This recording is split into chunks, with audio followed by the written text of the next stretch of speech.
en esta charla lo que voy a abordar es una concepción del arte como una fuente de información que tiene tres vías fundamentales.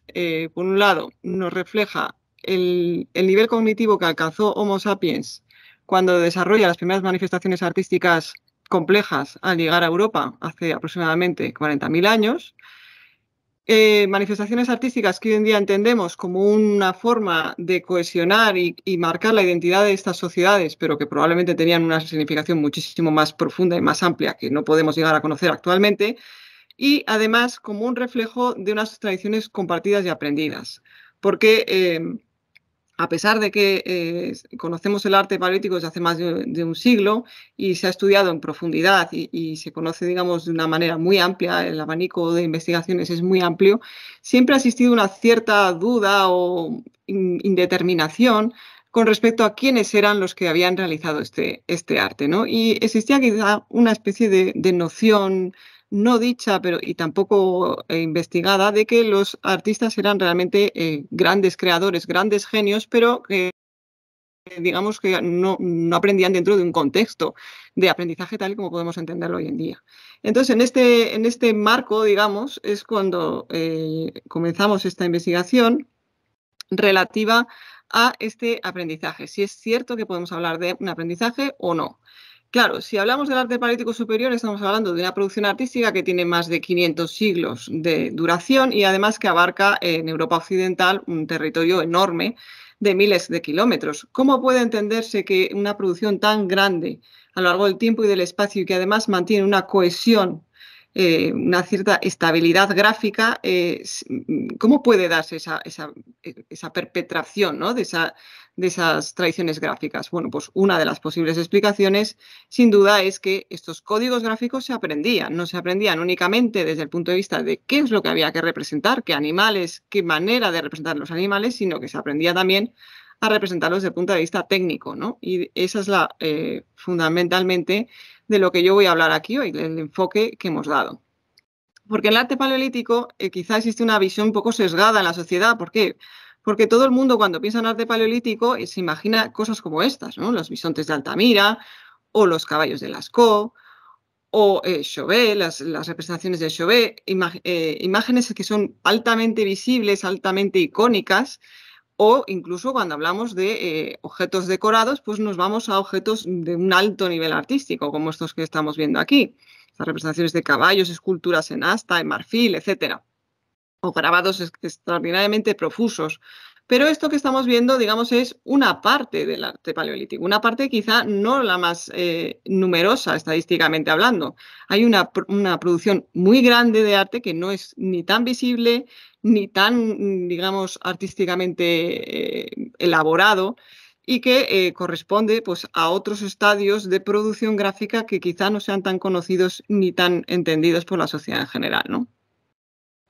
De manera que si queremos hablar del arte paleolítico desde una perspectiva global, no solo únicamente, digamos, como los highlights, sino lo vamos a estudiar en su conjunto, con toda la producción, con toda su enorme complejidad, pues la única manera que tenemos de aproximarnos a estos artistas desde nuestra perspectiva actual, evidentemente no se nos han conservado nada a lo que nos podamos agarrar, lo cual dificulta muchísimo la investigación porque siempre tenemos que partir de nosotros, de lo que hacemos hoy en día para entender lo que hacían ellos. La única manera, como digo, de investigar este arte desde esta perspectiva es el estudio de las cadenas operativas. ¿Y en qué consiste el estudio de las cadenas operativas? Pues estudiar cómo se realizan las obras de arte, intentar reproducir esa producción artística en todo su abanico.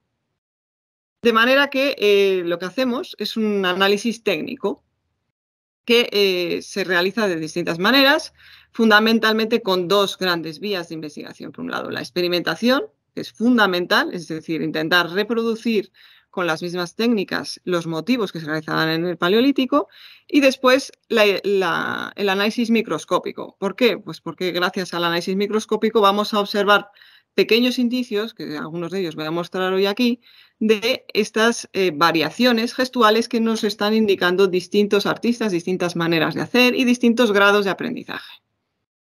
La experimentación, pues la hemos ido realizando en distintas fases. La primera fase era yo intentando realizar lo que podía, utilizando buriles, utilizando huesos, intentando hacer una primera aproximación al arte. Después hemos ido ampliando tanto el número de sujetos como el número de parámetros que observamos en la experimentación hasta llegar a las últimas experimentaciones en las cuales lo que utilizamos pues son, como luego explicaré, pues estos guantes que lo que hacen es medir los movimientos, generar coordenadas de todos los movimientos de la mano y bueno, pues controlamos un alto número de variables, no solo cómo se mueven las manos, sino lo que se produce, etcétera, de lo cual hablaremos posteriormente. Es decir, que la experimentación también ha ido aumentando en el número de parámetros que intentamos registrar, porque cada vez que realizas una investigación, como siempre en ciencia, pues respondes una pregunta, pero te surgen 10. De manera que cada experimentación ha intentado responder a nuevas preguntas que se iban generando a lo largo de la investigación.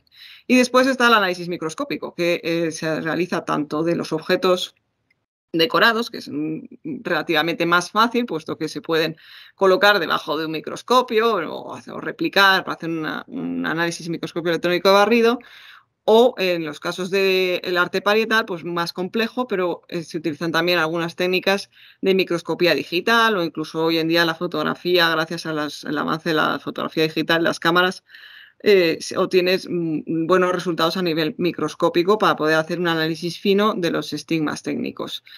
Cuando realizamos un análisis microscópico, lo que estamos haciendo, como ha dicho Iñaki, es hacer una traceología de la incisión, es decir, reconstruir en la incisión todos los parámetros gestuales que podemos observar en la misma y que quedan registrados, digamos, como una especie bueno, pues como si fuera un código de barras. Ahora lo explicaremos. Eso se aplica fundamentalmente al grabado, puesto que registra mejor los gestos de la persona que lo realizó, pero también se puede aplicar a la pintura y, de hecho, se aplica porque también en el caso de la pintura obtenemos menos información, pero también podemos obtener informaciones sobre los parámetros gestuales. De manera que, gracias a la experimentación y al análisis microscópico, lo que hacemos es identificar unos estigmas, que se llaman estigmas técnicos, que es una investigación que bueno, se ha desarrollado por distintos investigadores desde la década de los 90 y que básicamente constituye una manera de reconstruir cómo los gestos del grabador van generando distintos índices sobre el trazo que nos están mostrando pues distintas informaciones sobre, por ejemplo, cuál ha sido la dirección del gesto, si ha movido la mano hacia la izquierda, si ha movido a la derecha, si era diestro, si era zurdo, y también nos dan información sobre si ese artista era experto o era inexperto. Hay una serie de índices, que son los que tenemos aquí arriba, que nos están señalando cuando un artista no tiene control del útil. Que esto es algo que surgió de la primera fase experimental, la más simple, en el momento de ponerse a realizar una obra de arte con un buril sobre un hueso, que es, digamos, la fase más inicial de la experimentación. Pues lo primero que se da cuenta uno es que el buril hace lo que quiere, básicamente. Uno no lo controla. Cuanto más fuerza quieres imprimir al gesto, más difícil y más errores generas. Y bueno, pues hay una serie de errores recurrentes que son pues las dificultades para profundizar un surco, porque el soporte es muy resistente y no consigues hacer un surco profundo una vez se vea, entonces tienes que repasar varias veces y en el momento que repasas te sales del surco porque tampoco ves exactamente dónde cae. Al mismo tiempo, mientras repasas, se te sale el útil, entonces te generas salidas, enganches al hacer líneas curvas o líneas rectas, que eso también es muy frecuente.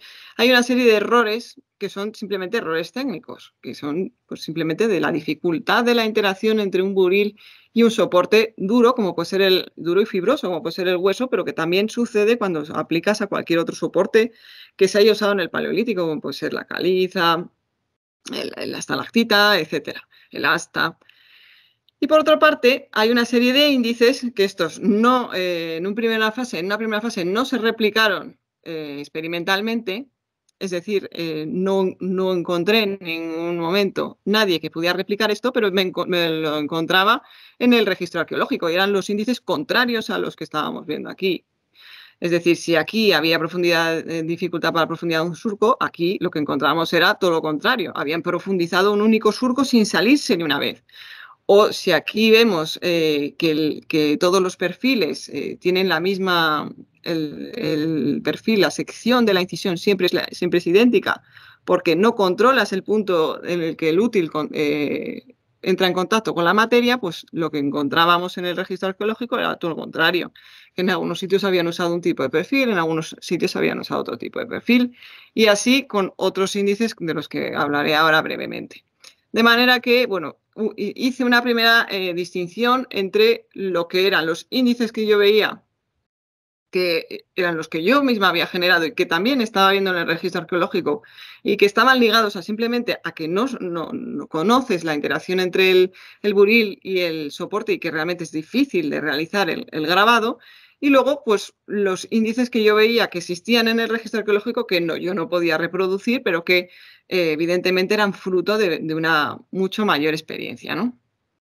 Bueno, pues aquí vemos algunos de estos de los que hablaba, ¿no? La dificultad de profundizar el único surco es quizá el más evidente cuando uno intenta hacer un grabado. Lo primero que te va a pasar es que el grabado no se va a ver, porque ya sea sobre una caliza o sobre un hueso, cuando tú utilizas un buril y haces un surco, no se ve. Entonces, claro, evidentemente tú quieres que se vea y de hecho, pues al ser un grabado tienes que generar un relieve en el soporte. Entonces, evidentemente tienes que profundizar, pasar una y otra vez. Y cuantas más veces pasas, pues ¿qué te pasa? Pues que te vas saliendo o vas haciendo pues estas salidas de útil, estos enganches, porque no controlas, intentas hacer más fuerza y al hacer más fuerza pierdes precisión. Entonces es un equilibrio que hay que evidentemente aprender entre fuerza y precisión para conseguir una incisión profunda, ¿no? Los trazos curvos, aquí los vemos también, esto es una pieza arqueológica, la Cueva de las Caldas, son especialmente difíciles en el caso del hueso, porque el hueso tiene unas fibras naturales, longitudinales, y al hacer un trazo curvo estás rompiendo la trayectoria de la fibra. Y claro, evidentemente te va a poner una resistencia, porque eso es un soporte muy duro. De manera que pues un grabador inexperto se va a encontrar con unos enganches indeseados al girar, porque evidentemente en vez de hacer un círculo, lo que va a hacer es ángulos, porque se te va enganchando el útil, ¿no? Que es algo que vemos aquí en esta pieza de las Caldas, que por otra parte es muy interesante porque es un ioides, que es el hueso de la nuez, y está decorado con dos cabezas simétricas de bisonte, y hay una que está bastante bien hecha, que no tiene errores de ejecución, la cabeza que mira hacia la izquierda, y hay otra, en cambio, que tiene bastantes errores de ejecución y que es la cabeza que mira hacia la derecha. Y en este caso podría tratarse de un grabador diestro, porque está demostrado, y eso es algo con lo que también estamos experimentando, que los grabadores diestros orientamos las figuras hacia la izquierda, mientras que los zurdos las orientan hacia la derecha. De manera que para un grabador diestro hacer una cabeza orientada en la dirección contraria a su lateral resulta mucho más complicado, con lo cual es más fácil que aparezcan ese tipo de errores, ¿no? Porque va en contra de su gestualidad. Claro, estas piezas son piezas de arte mueble. ¿Qué pasa cuando vamos al arte de las paredes? Que es algo muchísimo más complejo, que hoy no tengo tiempo y no voy a entrar en ese debate porque el arte de las paredes siempre se ha considerado que es un arte, digamos, de grandes expertos. Y en general es así. Pero hay veces que encontramos excepciones. Evidentemente hay excepciones a todas las reglas y el paleolítico es una producción enorme y dilatadísima en el tiempo, de manera que es imposible hacer generalidades porque evidentemente en alguna generación, en algún momento, siempre va a haber alguien que te rompa una regla. Y en el caso de los grabadores inexpertos en las paredes, Alquerdi II, que es una cueva navarra, una galería recientemente descubierta, es un ejemplo de esa irregularidad. ¿Por qué? Pues porque aquí tenemos estas figuras que formalmente no son especialmente elaboradas, pero eso es algo que no podemos achacar a la inexperiencia del grabador, puesto que hay muchos periodos en el largo del Paleolítico en los que deliberadamente se deforman las figuras, con lo cual no tiene nada que ver con que el grabador tenga mayor o menor experiencia, pero en este caso, sobre todo en esta figura de caballo, aparte de sus características formales y de esa falta de proporción que es probablemente buscada, sí que encontramos errores en el delineado. Lo primero de todo, cuando vemos estas figuras, pues lo primero que podemos concluir es que no las vemos, porque no se ven. Es un grabado extraordinariamente fino ¿Qué significa que sea tan fino? Pues es algo de lo que ya hemos hablado. Cuando tienes que hacer un grabado, es muy difícil conseguir un surco lo suficientemente profundo para que sea visible. Es sumamente difícil y además tienes que pasar muchas veces sobre el mismo surco y conseguir ese efecto, ¿no?, de relieve. Aquí, evidentemente, el grabador no lo consiguió. Hizo una figura que nunca se vio especialmente bien y ahora, desde luego, prácticamente no se ve. Por aquí va su línea de pecho, por aquí va su línea de maxilar y por aquí va su línea frontonasal, pero son trazos que no se han sido repasados.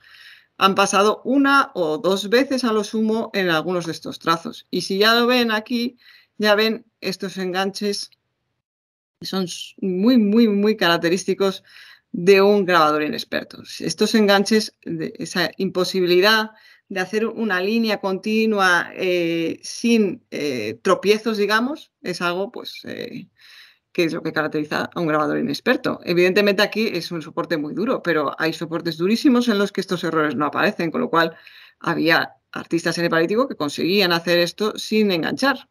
Y en cambio este no lo consiguió. Es un ejemplo de artista inexperto que realiza sus obras en la pared. Este es el hocico del caballo y aquí vemos claramente el enganche, tipiquísimo enganche de trazo curvo, que en vez de hacer un giro ha hecho un ángulo. Y se ve claramente también que son incisiones que no se han profundizado más que una, o como mucho, a lo sumo, 2 pasadas de luti. También se rectifican, los grabadores expertos rectifican, se equivocan, obviamente. No solo suelen ser errores técnicos, a veces hay errores formales, pues por ejemplo aquí el ojo era demasiado pequeño y después lo han hecho más grande. Si se fijan ya vemos no solo la rectificación, sino estos ángulos característicos de los enganches de trazos curvos que acabamos de ver, a rectificar también la nariz, en fin, aquí le ha costado profundizar el único surco, o sea que vemos en general no solo aparece un error, aparecen varios y es la suma también de todos los errores los que nos da información, ¿no?, sobre el grado de aprendizaje de este artista, o como en esta pieza, pues vemos en esta figura de cierva, pues que aquí en la frontonasal ha pasado un montón de veces, además con distintos perfiles, porque no se acababa de aclarar de cómo coger el útil. Y desde luego en el ojo, pues aquí vemos pues 1, 2, 3, 4 ojos con un montón de ángulos, sobre todo este se ve muy bien, pues evidentemente de esa dificultad de hacer los trazos curvos, que es una dificultad pues, muy, muy común. Hay muchas representaciones de este tipo, que es lo que os decía, la otra cara del arte paleolítico. Esto no es Altamira, esto no es Lascaux, esto es pequeñas obras sobre restos óseos que jamás tuvieron ninguna función, que estaban abandonadas con el resto del material y que probablemente era donde los artistas aprendían, porque de alguna manera tenían que aprender a grabar, porque grabar al margen del talento que pueda tener una persona para dibujar, el hecho de grabar por las características técnicas del proceso requiere un aprendizaje obvio. Y por otro lado tenemos los expertos, porque claro, podríamos decir, bueno, es que el grabado es tan sumamente difícil que evidentemente siempre hacen estos errores, porque claro, es que es muy difícil. Pero no, aprendían porque llega un momento que ya no hay errores. Hay una parte del registro también sobre los mismos tipos de objetos, en este caso piezas óseas, en las que no aparece ningún tipo de error. Entonces, bueno, evidentemente este artista que hizo esta pieza tuvo que aprender en algún momento porque esto a la primera no le hubiera salido en la vida. ¿Y por qué no le hubiera salido en la vida? Bueno, pues porque aquí vemos una serie de maravillas técnicas, si quieren, que requieren pues, de un conocimiento muy, muy grande del útil de la materia. Por ejemplo, pues han usado distintos perfiles de incisión para distintas partes de la figura, ¿no? La frontonasal y el ojo están hechos con un tipo de perfil, mientras que el pelaje está hecho con otro tipo de perfil. Han profundizado unos trazos más que otros, sin salirse del surco, aquí no vemos ninguna salida. No, evidentemente no tenemos ningún error. Y después tenemos un dato también que para mí es crucial. Esta es una pieza, siempre lo cuento, pero es que realmente es una de las piezas que técnicamente para mí es más, digamos, está en el top de todo lo que yo he estudiado, que aparentemente no tiene mucho misterio, pero si les velamos cómo se hizo, pues se ve el valor de esta representación, porque esto es una pieza que está realizada sobre hueso de ave, que es un hueso de ave que es estrechito, que medía 1,5 cm como mucho de ancho, encima, bueno, aquí está roto, pero en general no superan esa anchura. Son huesos sumamente duros, porque los huesos de aves son más duros que los huesos de los animales, de los mamíferos o de otros animales, porque la parte cortical es más dura y están vacíos para que las aves puedan volar, entonces son más minerales y más resistentes, ¿no? Además, tenemos la dificultad de que evidentemente son estrechos y curvos, o sea que ya el soporte, pues francamente no ayuda mucho a realizar decoraciones. Pero es que si ven esta figurita, esta cabecita, pues la cabecita es que no llega a los 2 centímetros de largo.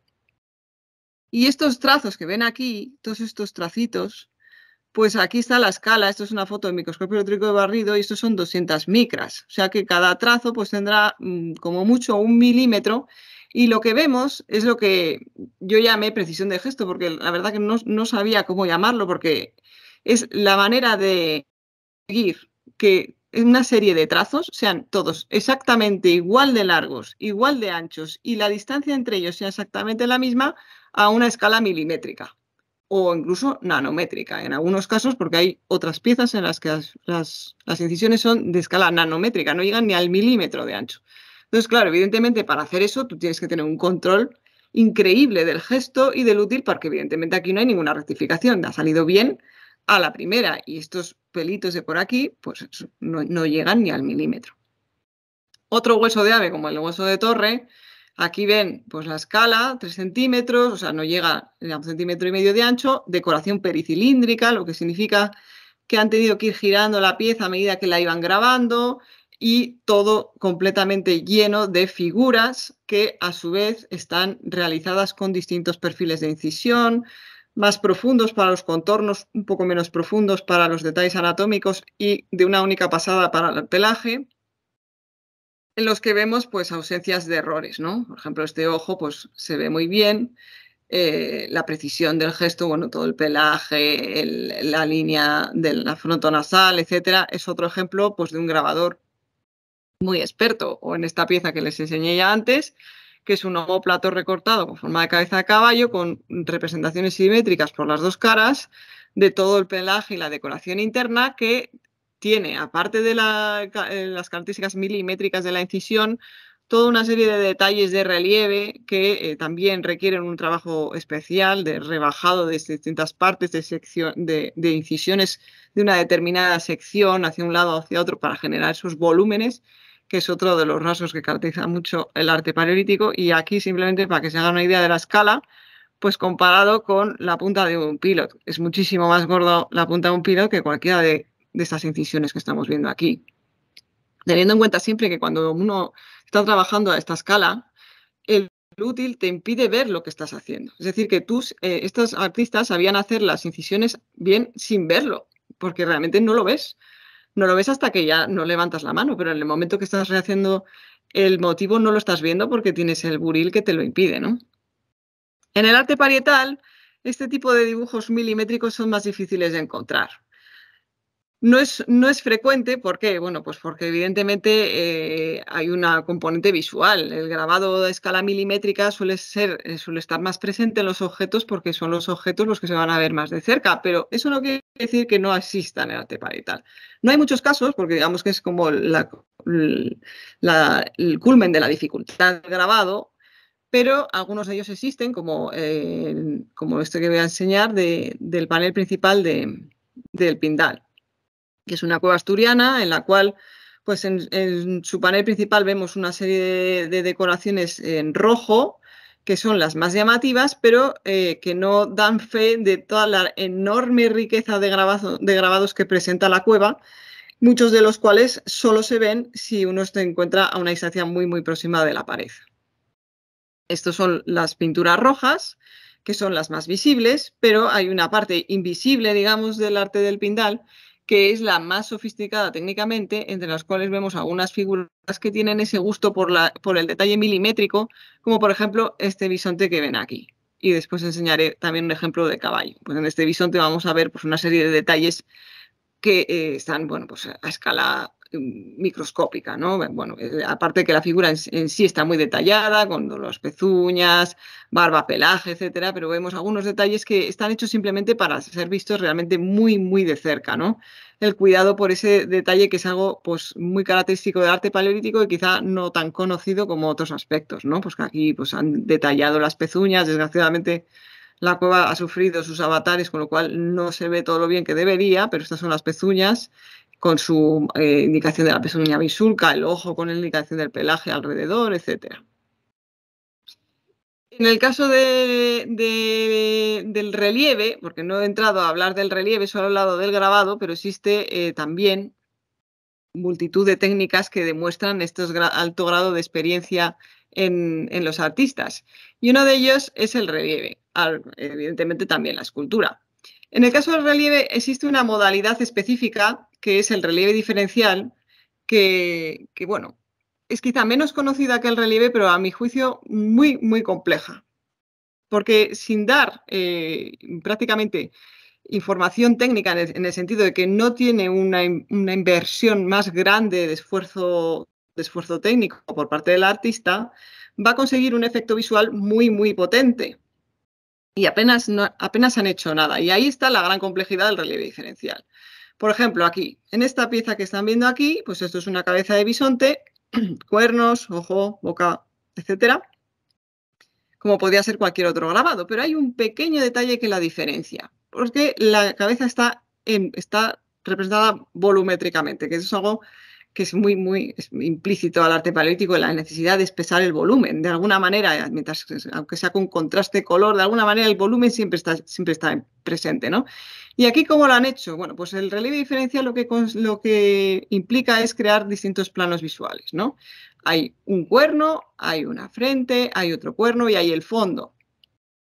Y lo que han hecho ha sido simplemente pues, hacer primero un cuerno, rebajar, delinear la frente y la jiba, rebajar y delinear el otro cuerno. De manera que hay planos que unos están más cerca del espectador que otros. Esto no se consigue con grandes efectos de volumen, no hay un gran trabajo de rebajado de la materia, digamos, pero con un efecto muy sutil lo que ha conseguido es que veamos la figura en profundidad, ¿no? Que esto se aplica en distintos sitios, es una técnica bastante extendida en el arte paleolítico, muy poco conocida, que aparece en multitud de obras y que creo que bueno, pues debía ser algo bastante inherente al aprendizaje de los artistas, por lo que digo, ¿no? Porque es esa preocupación por la expresión del volumen. Aquí en el yacimiento de Istúriz, en este panel, en el que hay varias figuras, nos centramos únicamente en la figura principal, en la figura del reno, y aquí es uno de los ejemplos que mejor se ve este relieve diferencial, sobre todo en las patas. Aquí se ve perfectamente cómo han trabajado las patas en distintos volúmenes para tener una pata, el pecho, la otra pata y el fondo. Esto conlleva un trabajo muy importante, aquí sí que se ve, de rebaje de las distintas partes de la figura, pero además de delineado de la figura, porque uno tiene que construir la figura empezando por las partes que van a estar más cerca del espectador. De manera que este reno empezaron a representarlo por la pata, y después por el pecho y después por la otra pata. Y si alteras ese orden, destrozas la figura, porque ya pierdes completamente ese juego, ¿no? de planos visuales. Aquí también se ve muy bien en estas rodillas, con las dos patas y el fondo, ¿no? Y lo que van a crear es esa sensación de proximidad o lejanía del espectador, que, bueno, pues es ciertamente compleja y sobre todo en la percepción previa. O sea, una vez sabes lo que tienes que hacer es sencillo, pero crear esto de la nada, es decir, inventarlo, requiere una cierta elaboración, desde luego, cognitiva, ¿no? Los índices de experiencia, bueno, paso un poco rápido, hay muchos más, utilizan multitud de técnicas, soportes especiales, el grabado pericilíndrico, que es el que he mostrado antes en torre, es decir, esa manera de envolver el objeto en el grabado, de manera que ellos jamás lo pudieron ver entero, pero nosotros sí lo podemos ver hoy en día gracias a la reconstrucción fotográfica, pero es que la figura solo se vea, digamos, en movimiento, que es algo que también pues va unida a la animación con la que se pueden concebir estas figuras, ¿no? Como por ejemplo esta de la garma, utilización de soportes muy especiales y difíciles de trabajar, como puede ser el marfil, en este caso marfil de diente de cachalote, que es un material muy difícil de trabajar por su tendencia a laminar. Aquí se ve bien la fractura natural de este tipo de soportes, ¿no? Que lamina, y entonces, bueno, pues conseguir hacer piezas y no digamos esculturas o flautas, como se hicieron en el Paleolítico Superior de marfil, es de una complejidad enorme. Aquí vemos algún detalle de las figuras. Ámbar, que también se ha podido llegar a utilizar, pues este tipo de soportes tan especiales, materias primas o esteatita, materias primas semipreciosas a veces, también es una característica, digamos, de los expertos. No vemos en este tipo ni en marfil, ni en esteatita, ni en ámbar, obras de artistas expertos porque son obras muy excepcionales. Eso también ya nos está dando pautas, ¿no? No todo el mundo realiza las obras sobre el mismo tipo de soportes, ¿no? Otros detalles que les quería enseñar antes del pindal, de ese gusto por el grabado milimétrico. Aquí vemos en pindal esta representación de caballo, que si lo ven, pues evidentemente no se ve, porque una de las grandes preguntas del grabado paleolítico es, en ningún momento se vio bien, pero ¿por qué invertían tantísimo esfuerzo en realizar algo que realmente no se llegaba a ver? Porque en el pindal ya hemos visto, lo que se ve es la pintura roja, el grabado prácticamente no se ve, y en cambio el grabado es muchísimo más sofisticado, muchísimo, pero muchísimo más, y realizado por artistas, excepcionales, ¿no? Con un gusto por el detalle y una fineza que, bueno, pues también le lleva a uno a preguntarse por qué, ¿no? Bueno, esta figura de caballo, ahí ven algunos de sus detalles, tiene una riqueza de detalles enorme, pelaje, pezuñas, etcétera. Y yo quería enseñarles el ojo y que se fijen en la forma en la que han hecho el ojo, ¿no? Porque esa es otra de las cosas que no voy a hablar mucho aquí, pero que no solo aprenden cómo hacen las figuras, evidentemente, técnicamente, sino que también van a pensar, van a aprender la manera de hacerla, ¿no? Y este ojo, que es formado por un círculo con un lacrimal y una comisura, es algo que vamos a ver de manera recurrente en todas las representaciones del arte paleolítico. Es decir, que no solo están aprendiendo cómo hacerlo, sino lo que tienen que hacer. Un detalle del pelaje de la cola. Bueno, pues todos estos datos que presentaba así un poco brevemente, de alguna manera había que objetivarlos. Entonces, lo que hice en un primer momento fue hacer una base de datos en la cual de manera cuantitativa medía la cantidad de veces que aparecían los errores o la falta de errores, o sea, todos los índices que hemos visto, de manera que con una escala del -10 al +10 obtenía un índice para cada pieza, ¿no? Que llamé en su momento índice de calidad técnico. Entonces, las piezas peor hechas, digamos, contarían -10 y las mejor hechas +10, ¿no? Y metiendo estos datos del índice de calidad técnico junto al tipo de soporte sobre el que aparecen las representaciones, los yacimientos, etcétera, pues lo que veíamos era, gracias al análisis estadístico, dos grandes grupos en los cuales se nos separaban claramente los artistas expertos de los artistas inexpertos. Y además se nos separaban en función de algunos yacimientos y también en función de algún tipo de soporte, ¿no? Hay unos soportes que son preferentemente decorados por artistas expertos y otros por artistas inexpertos. Sobre todo, los inexpertos lo que van a decorar son soportes indeterminados, ¿no? Soportes, fragmentos de huesos, restos que no tienen ninguna función, mientras que los artistas expertos pues están decorando pues piezas pues que tienen función o que tienen probablemente tenían una vida larga, ¿no? Objetos de adorno, etcétera. De manera que, bueno, la primera aproximación que hicimos al aprendizaje es determinar que realmente existe y que se puede ver estigmas de aprendices en el arte paleolítico y que esos estigmas son los mismos que se generaban en la experimentación actual, ¿no? Utilizando los mismos soportes, ¿no? Es decir, que había un proceso de aprendizaje técnico inherente. De manera, bueno, tuvimos esta conclusión, pero claro, una de las primeras críticas que se hizo a estas conclusiones es que la experimentación solo la había realizado yo. Y que claro, pues evidentemente si yo era una inútil realizando grabados, pues eso se justificaba claramente, eso no significaba que en el Paleolítico hubiera aprendices.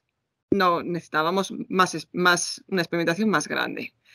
De manera que hicimos una segunda experimentación, en este caso pues cogiendo más gente y volvimos a analizarlo de la misma manera, utilizando análisis estadístico para ver los índices de calidad de una serie de participantes, la mayor parte de los cuales eran inexpertos y algunos expertos. Y de manera que lo que queríamos averiguar era si esos índices de inexperiencia que yo había constatado en mi propia experimentación eran generalizados. ¿Y qué pasaba cuando hablábamos del talento innato? La gran pregunta es siempre, ¿qué pasa cuando una persona realmente tiene mucho talento para una representación, para realizar arte, ¿no? Que existen, evidentemente. Bueno, pues en esta experimentación lo que se hizo fue a los participantes hacerles realizar, evidentemente utilizando utillaje y soportes característicos del Paleolítico, pues una representación de caballo, que es el animal en principio más representado en el arte paleolítico, además es el animal mayoritario constatado en los aprendices en las obras de arte paleolítico también, de manera que, bueno, les hicimos hacer unas presentaciones de caballos y monitorizamos todos sus gestos a partir de, en este caso, de vídeo. No teníamos todavía los guantes, entonces lo que hicimos fue hacer vídeos a cámara lenta e identificar todos sus gestos, ¿no? Bueno, nos salió una serie de atributos enormes, tanto cualitativos respecto a la posición del buril, la mano, etcétera, como cuantitativos, cuántas veces había movido la mano, y todo eso se procesó estadísticamente. Y bueno, pues la conclusión que obtuvimos es que, bueno, se separaban clarísimamente los inexpertos, que eran muchos, con respecto a los expertos, que eran muy pocos. Y esto es algo de lo que después hablaré, ¿no? Veíamos que entre los inexpertos sucedían los mismos errores que me habían sucedido a mí y que se constataban en las piezas paleolíticas. Por ejemplo, los enganches, la multiplicación del número de trazos para intentar profundizar, etc. Y obtuvimos esta conclusión, ¿no? Que, bueno, pues evidentemente el grabado es un equilibrio muy complejo de fuerzas y precisión, ¿no? Y que, evidentemente, si la mayor dificultad del grabado estriba en hacer visible el motivo, porque es prácticamente invisible, los motivos que hacían los artistas inexpertos no se veían, evidentemente eso no pasaría, no llegaría a 15.000 años después, se borraría por el camino, como tenemos el arte paleolítico que ha perdurado, pues evidentemente necesitas que el motivo sea visible, ¿no? Y pierdes la precisión en el momento que profundizas. Y también vimos que hay una manera correcta, digamos, gracias al trabajo de los expertos y al análisis de los gestos, hay una manera correcta de equilibrar las fuerzas para optimizar la fuerza y no perder precisión, y necesitas coger el buril de una determinada manera, mientras que los inexpertos pues generalmente lo cogen mal, haciendo un ángulo recto con respecto al soporte, y encima también multiplican el número de gestos. Y una de las conclusiones que más se ha puesto en evidencia es que cuanto más controlas la tarea, menor número de gestos tienes que realizar, ¿no? Más, bueno, más firme, digamos, es tu cadena gestual. Y otra de las conclusiones que vimos es que, bueno, pues aparte de que los índices en experiencias son exactamente los mismos, es decir, que da igual que hayan pasado 30.000 años o los que sean, todos hacemos el mismo tipo de error al realizar un grabado, y que evidentemente pues esa dinámica gestual la tenemos que aprender. Pero otra cosa que observamos es que los índices técnicos, tanto de inexpertos como de expertos, no superaban el cero, el grado cero, que para los artistas paleolíticos ya hemos visto que teníamos hasta más 10 y habíamos llegado a 8. 8, 9, 10, hay piezas con esos valores, mientras que no conseguíamos expertos que superaran el nivel cero, es decir, un experto es equivalente, digamos, a un inexperto en época paleolítica, ¿no? Y eso era un problema. De manera que hicimos una siguiente experimentación. La muestra. Porque, claro, teníamos el problema ahora de los expertos. Hemos caracterizado muy bien el grupo de los inexpertos. Sabemos muy bien lo que hacen los inexpertos y los errores que cometen. Pero, ¿qué pasa con el grupo de los expertos? El grupo de los expertos está muy mal caracterizado. ¿Quiénes son? ¿Cómo caracterizamos los expertos? ¿Son los expertos en dibujo? ¿Son los expertos en grabado? ¿Hay que tener unos conocimientos específicos? No sabemos cómo son los expertos. Entonces, hemos hecho una siguiente experimentación, esta vez con estudiantes de Bellas Artes, que teóricamente son expertos artistas, y estudiantes de psicología como grupo de inexpertos. Y a este nuevo grupo experimental, lo que le hemos sometido es a una serie de test psicométricos y análisis de la biomecánica del gesto, esta vez más complejo, no solamente con vídeo, sino con guantes. El proceso, bueno, es muy complejo y lo voy a intentar resumir porque no sé cómo voy de hora, creo que ya voy un poco, ya me paso un poco, pero hemos hecho, bueno, pues distintas analíticas y distintas tareas. Fundamentalmente les hemos hecho hacer 3 tareas, en las cuales todas están monitorizadas con los guantes que tienen sensores de movimiento, como decía antes, ¿no? Entonces, en la primera tarea han tenido que realizar una figura de un caballo de memoria. En la segunda tarea han observado un caballo, que es esta figura de aquí, que es un caballo de Trofer, que hemos simplificado eliminando muchos de los detalles que tiene la figura para que fuera más fácil. Los participantes la observaban, después se retiraba la imagen y la tenían que reproducir también sobre papel con un lápiz. Y en la tercera tarea, sin volver a observar el caballo, lo tenían que grabar utilizando un buril y sobre una pizarra. Y bueno, pues lo que miden los guantes son las distintas abducciones y flexiones de los dedos, de las falanges.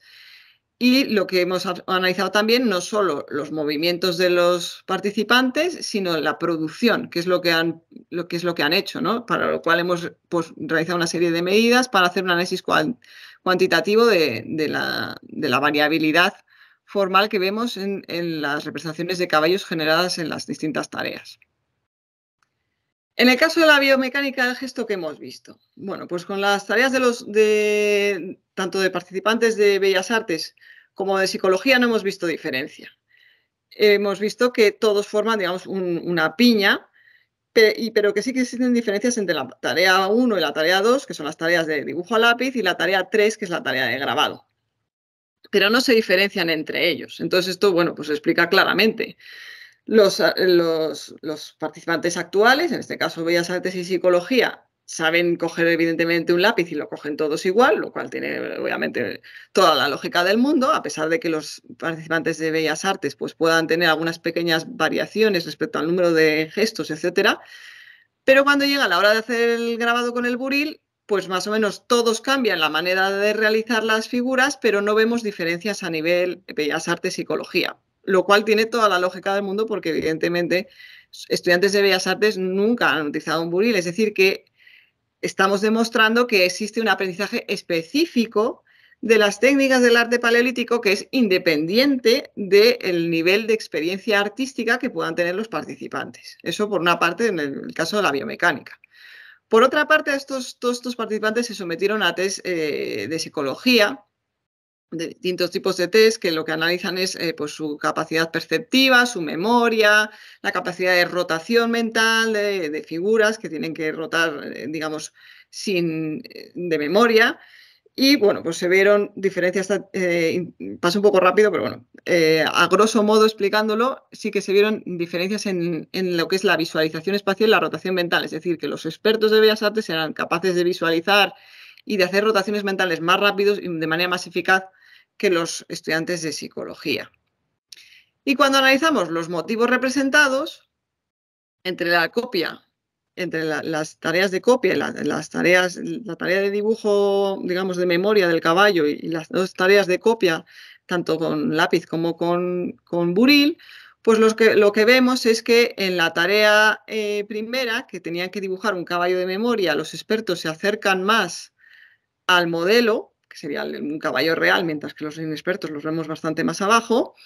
En la tarea de copia vemos que todos se aproximan un poco más al modelo real, que sería el caballo de Trofer, pero sí que los estudiantes de Bellas Artes son más capaces de realizar la copia mejor, es decir, retienen mejor las características formales de la figura para reproducirlas.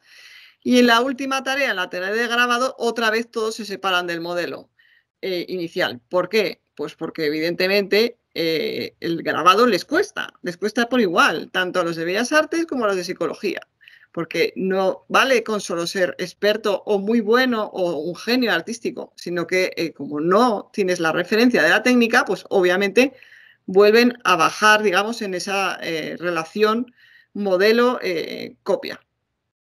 En conclusión, bueno, pues Podemos ver que existen diferencias, obviamente, en las representaciones expertos-inexpertos, pero que más o menos tanto a nivel gestual como a nivel de índices técnicos, que no he hablado aquí, pero también se han analizado los índices técnicos y son, en todos los casos, no superan el -6. No ha habido nadie que llegue a -4, ni siquiera ni entre los de Bellas Artes ni entre los de Psicología.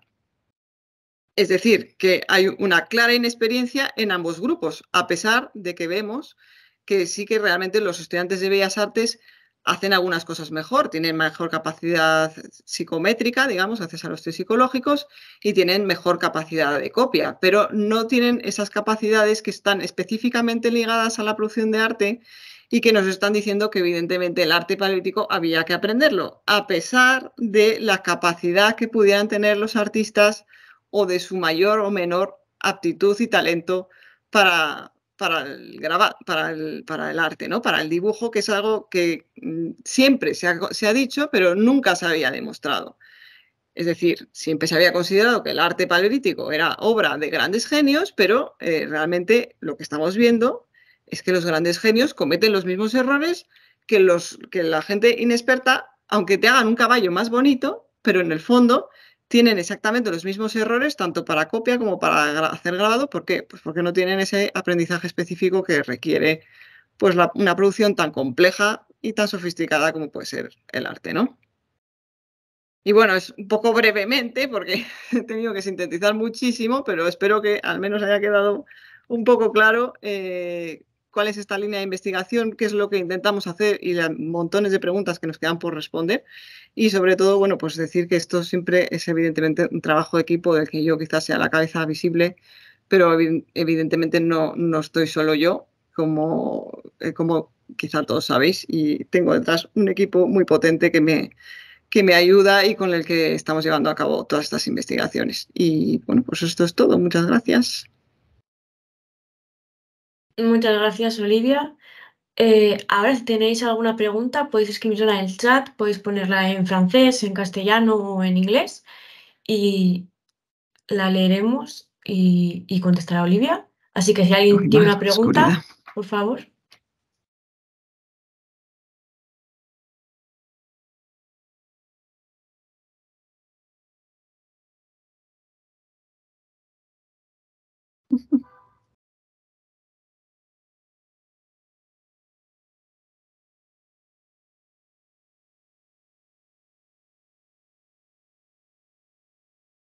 Bueno, parece que ha quedado todo muy claro.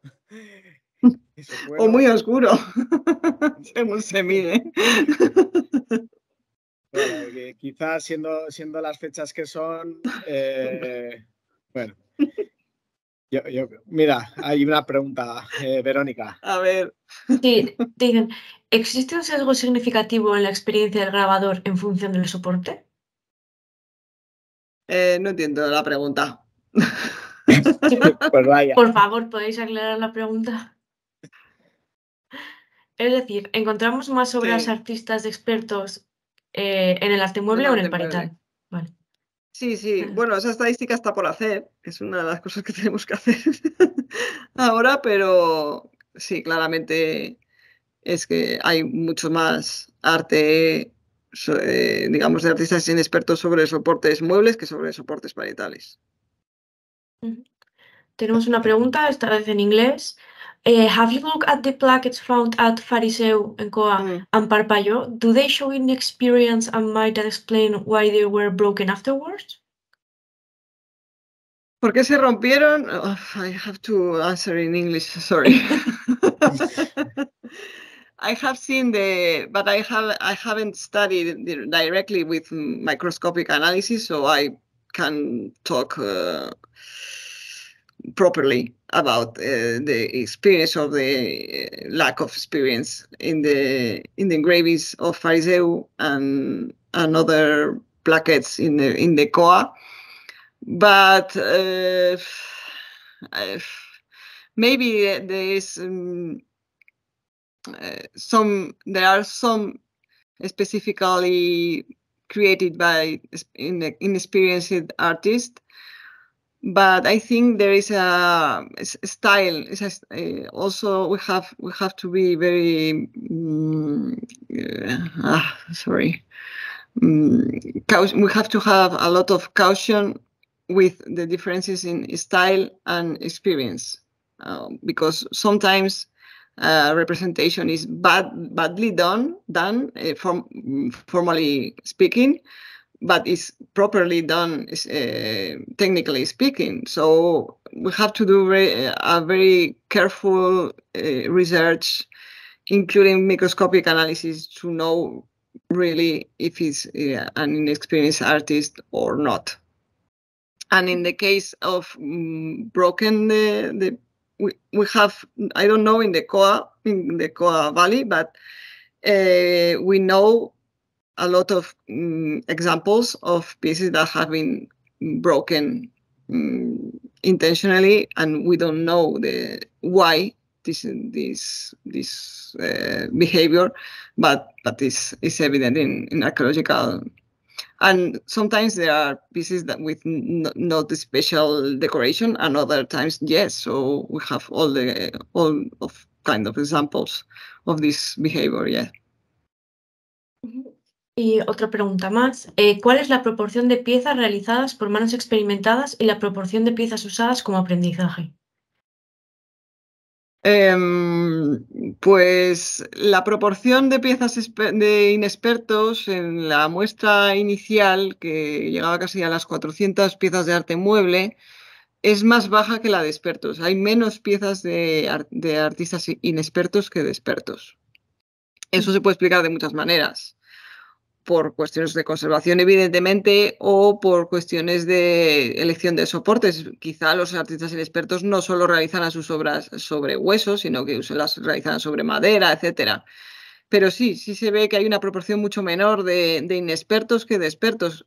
Otra posible explicación es que los inexpertos fueran niños, algo que, bueno, pues en algún momento intentaremos demostrar. Y que se conserve menos, o que hicieran menos, porque eran niños intentando aprender cómo a realizar las obras, y que digamos que ya el estatus de experto es cuando realmente empiezan a producir, porque un único experto podría producir muchas obras distintas, obviamente. Vale, muchas gracias. ¿Alguien tiene alguna última pregunta?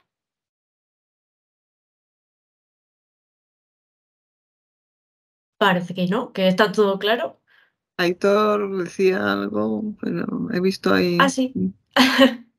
Qué un placer escucharte y qué felices vistas a todos. Igualmente. Gracias.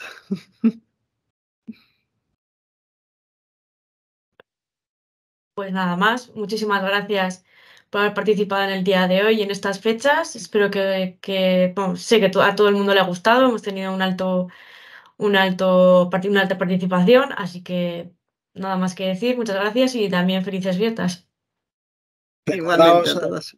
Recordaros a todos que el próximo 24 de enero volveremos con una conferencia de Inés Domingo. Así que os esperamos el año próximo. Muchas gracias, Olivia. Gracias a todos. Feliz Navidad.